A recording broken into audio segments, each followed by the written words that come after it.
सभी को नमस्कार। हिंदी साहित्य में आज हम पढ़ने जा रहे हैं छायावादोत्तर युग है, जिसमें राष्ट्रीय सांस्कृतिक काव्यधारा और परिणयमूलक जो व्यक्तिक काव्यधारा है उसके महत्वपूर्ण प्रश्न। तो आज का हमारा पहला प्रश्न है, एक भारतीय आत्मा किस कवि का उपनाम है? और एक भारतीय आत्मा के नाम से जाने जाने वाले कवि का नाम है माखनलाल चतुर्वेदी। दूसरा प्रश्न, बालकृष्ण शर्मा नवीन है, उनका सर्वप्रथम प्रकाशित काव्य संग्रह कौन सा है? इनमें से कौन सा काव्य संग्रह है जो नवीन का सर्वप्रथम प्रकाशित काव्य संग्रह है? वो है कुमकुम। तीसरा प्रश्न, पुष्प की अभिलाषा जो प्रसिद्ध कविता है वो किसने लिखी? तो ये लिखने वाले हैं माखनलाल चतुर्वेदी। चौथा प्रश्न, मौर्य विजय किसकी रचना है?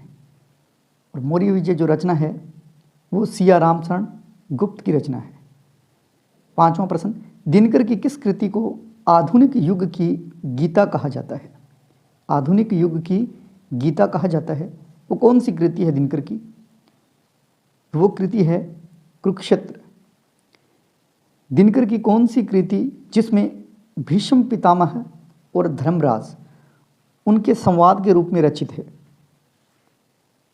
इनमें से कौन सी कृति है जिसमें भीष्म पितामह और धर्मराज है, उन दोनों के बीच में संवाद के रूप में रचित है? और वो रचना है कुरुक्षेत्र। हारे को हरिनाम शीर्षक जो काव्य ग्रंथ है उनके रचनाकार का नाम पूछा है। हारे को हरिनाम, ये रचना किसकी है? तो ये रचना है दिनकर की। उर्मिला किसका प्रबंध काव्य है? उर्मिला एक रचना है, ये रचना एक प्रबंध काव्य है, लेकिन है किसका ये पूछा गया है। तो ये है बालकृष्ण शर्मा नवीन का। छायावादी जो काव्यधारा है उसके समांतर चलने वाली काव्यधारा का नाम पूछे। छायावादी काव्यधारा के समांतर चलने वाली काव्यधारा है वो कौन सी है? तो वो है 4 नंबर ऑप्शन, राष्ट्रीय सांस्कृतिक काव्यधारा। निशा निमंत्रण जो रचना है उनके रचनाकार का नाम पूछे है। निशा निमंत्रण है वो हरिवंश राय बच्चन की प्रमुख रचना है। हरिवंश राय बच्चन की अनेक प्रमुख रचनाएं हैं, जिनमें मधुशाला, मधुबाला, मधुकलश, निशा निमंत्रण, धार के इधर उधर, बंगाल का काल। तो ये महत्वपूर्ण रचनाएं आपको याद करके ही रखनी है। दिनकर की काव्य रचना नहीं है, इनमें से कौन सी रचना है जो दिनकर की नहीं है? तो ये त्रिधारा रचना है, ये दिनकर की रचना नहीं है, ये सुभद्रा कुमारी चौहान की रचना है। कुरुक्षेत्र दिनकर की रचना है, हुंकार दिनकर की है और उर्वशी दिनकर की रचना है। तो कौन सी नहीं है? त्रिधारा नहीं है। अधैर्य का कवि किसे कहा जाता है? अधैर्य का कवि कौन माने जाते हैं? तो वो है दिनकर। कवि कुछ ऐसी तान सुनाओ जिससे उथल पुथल मच जाए, ये बालकृष्ण शर्मा नवीन की रचना है। इसका मूल स्वर क्या है, यानी जो ये पंक्तियां हैं ये क्या कहना चाहती है? कवि कुछ ऐसी तान सुनाओ जिससे उथल पुथल मच जाए। और ये क्रांति और ध्वंसात्मक इसका मूल स्वर है। कौन राष्ट्रीय सांस्कृतिक धारा का कवि नहीं है? इनमें से कौन से कवि है जो राष्ट्रीय सांस्कृतिक धारा का कवि नहीं है? तो वो नहीं है हरिवंश राय बच्चन, क्योंकि ये व्यक्ति चेतना प्रधान काव्यधारा के प्रमुख कवि है, या यूं कहें कि ये हालावादी काव्यधारा के प्रमुख कवि है हरिवंश राय बच्चन। राष्ट्रीय सांस्कृतिक धारा की कृति त्रिधारा और मुकुल के रचयिता कौन है? इसके रचनाकार है सुभद्रा कुमारी चौहान। प्रसिद्ध कविता झांसी की रानी किसकी रचना है? झांसी की रानी सुभद्रा कुमारी चौहान की रचना है। अभी देखिए, हमने झांसी की रानी और त्रिधारा और मुकुल, इस तरह की 3 रचनाएं पढ़ी है, और तीनों की तीनों जो रचनाएं हैं ये सुभद्रा कुमारी चौहान की है। देखिए, त्रिधारा, मुकुल और झांसी की रानी, ये जो 3 प्रमुख कविता है वो किनकी है? सुभद्रा कुमारी चौहान की। कैदी और कोकिला, ये कविता है, ये किसकी है? कैदी और कोकिला, ये है माखनलाल चतुर्वेदी जी की। एक बार बस और नाच तू श्यामा, ये पंक्ति है वो निराला की किस कविता की है? तो ये है आवाहन, एक कविता है इनकी, इनसे ली गई है। पुष्प की अभिलाषा कविता है, ये किसकी है? ये है माखनलाल चतुर्वेदी की। माखनलाल चतुर्वेदी की रचना है पुष्प की अभिलाषा। कौन सी रचना माखनलाल चतुर्वेदी जी की नहीं है? इनमें से कौन सी रचना है जो माखनलाल चतुर्वेदी जी की नहीं है? तो वीनो वास्तवन जो रचना है 4 नंबर, वो इनकी नहीं है। और ये वेणु ले गुंजे धरा, युग चरण बिजुली काजर आंच रही, ये रचना इनकी है। और वीनो वास्तवन जो रचना है वो इनकी रचना नहीं है। झंडा ऊंचा रहे हमारा, ये जो गीत है ये पहली बार कब गाया गया? ये गाया गया 1925 में। किस कवि का जन्म स्थान चिरगांव झांसी है? चिरगांव झांसी जिनका जन्म स्थान है वो है सिया राम शरण गुप्त। सिया राम शरण गुप्त की रचना नहीं है। इनमें से कौन सी रचना है जो नहीं है इनकी? वो है माता, 4 नंबर ऑप्शन। अनाथ इनकी रचना है, ध्रुवादल इनकी रचना है, नो आंकली इनकी रचना है। माता जो रचना है वो इनकी नहीं है। सोहनलाल द्विवेदी की कृति कौन सी नहीं है? तो ये 1 नंबर जौहर है, वो इनकी नहीं है रचना। जौहर जो रचना है वो श्याम नारायण पांडे की रचना है, जौहर। नरेंद्र शर्मा का सर्वाधिक लोकप्रिय काव्य संग्रह कौन सा है? नरेंद्र शर्मा का सर्वाधिक लोकप्रिय काव्य संग्रह है प्रवासी के गीत, जो 1938 में लिखा गया। विजयनी माँ के वीर सुपुत्र, पाप से ऐसा योग ले ठान, ये पंक्तियां हैं वो किन की लिखी हुई है? तो ये पंक्तियां हैं सुभद्रा कुमारी चौहान की। श्याम नारायण पांडे की रचनाओं में कौन सी ऐसी रचना है जो नहीं है ऐसी? यानी ये 4 जो रचनाएं, इनमें एक रचना इनकी नहीं है। तो इनकी जो है वो आपको अच्छी तरह से कंठस्थ करनी है। तुमुल इनकी रचना है, जौहर इनकी रचना है, त्रेता के 2 वीर इनकी रचना है। कौन सी नहीं है? वो है पूजा गीत। पूजा गीत इनकी रचना नहीं है। तो आपको नहीं वाली नहीं, जो है वो आपको याद करनी है। तुमुल, जौहर और त्रेता के 2 वीर श्याम नारायण पांडे की प्रमुख रचनाएं हैं। नेक्स्ट प्रश्न, कलोलिनी जो काव्य संग्रह है वो किसका है? ये काव्य संग्रह जगदम्बा प्रसाद हितैषी का है, 3 नंबर ऑप्शन।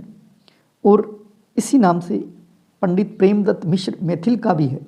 तो आपको दोनों नाम याद रखने हैं, जगदम्बा प्रसाद हितैषी जिनका कलोलिनी काव्य संग्रह है, और पंडित प्रेमदत्त मिश्र मैथिल का भी कलोलिनी नाम से काव्य संग्रह है। तक्षशिला, मोस्ट इंपॉर्टेंट, तक्षशिला काव्य संग्रह वो किसका है? वो है उदय शंकर भट्ट का।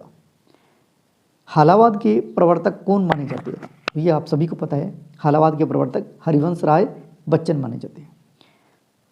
मधुशाला का प्रकाशन कब हुआ? और ये मधुशाला जो रचना है वो भी हरिवंश राय बच्चन की है, और उन्होंने ये मधुशाला रचना है उसका प्रकाशन कब किया? तो वो है 1935। साकी भर भर ला तू अपनी हाला, ये जो पंक्ति है वो किस कवि की है?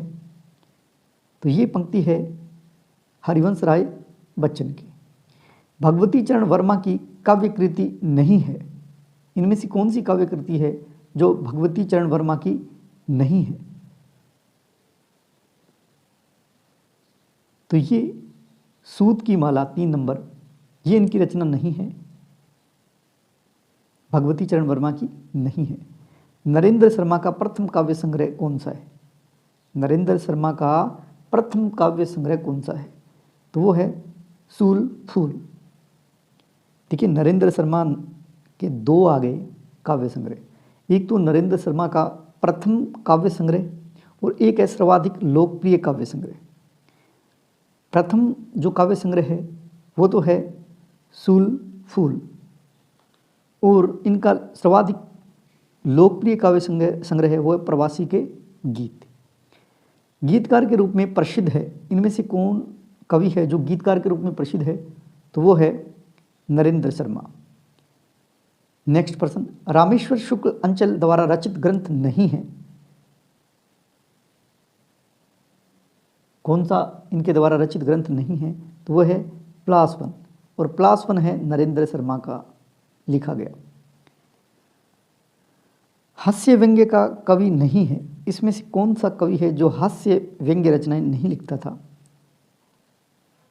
तो वो कवि है रामेश्वर शुक्ल अंचल। प्रेम और मस्ती का काव्य है, उसके विषय में असत्य कथन कौन सा है? इस काव्य में प्रेम, यौवन और आवेश को व्यक्त किया गया है, या इस काव्य में रति का मांसल रूप व्यक्त हुआ है?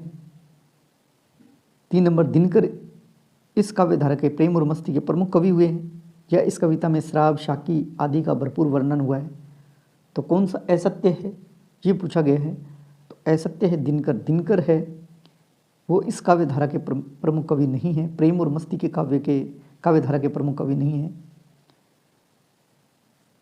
कौन सा यानी कि 38 नंबर है जो प्रश्न, प्रेम और मस्ती का काव्य है, उसमें दिनकर उस काव्य धारा के कवि नहीं है। तो तीसरा है वो असत्य कथन है। 39 नंबर प्रश्न, जो कौन सा कवि प्रेम और मस्ती काव्य धारा के अंतर्गत नहीं आता है? अब ये इसी तरह का दूसरा हो गया। कौन सा कवि प्रेम और मस्ती काव्य धारा के अंतर्गत नहीं आता है? तो नहीं आता है सियाराम शरण गुप्त, राष्ट्रीय सांस्कृतिक काव्य धारा के प्रमुख कवि है।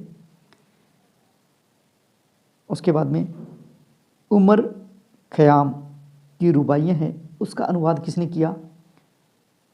तो आपको पता है हरिवंश राय बच्चन, जिनके साहित्य पर उमर खयाम जी की रुबाइयों का बहुत बड़ा प्रभाव है।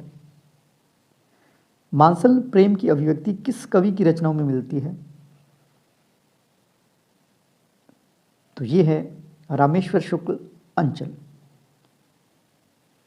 इसके बाद में 42वां क्वेश्चन, बच्चन की रचना नहीं है, इनमें से कौन सी रचना है जो हरिवंश राय बच्चन की नहीं है?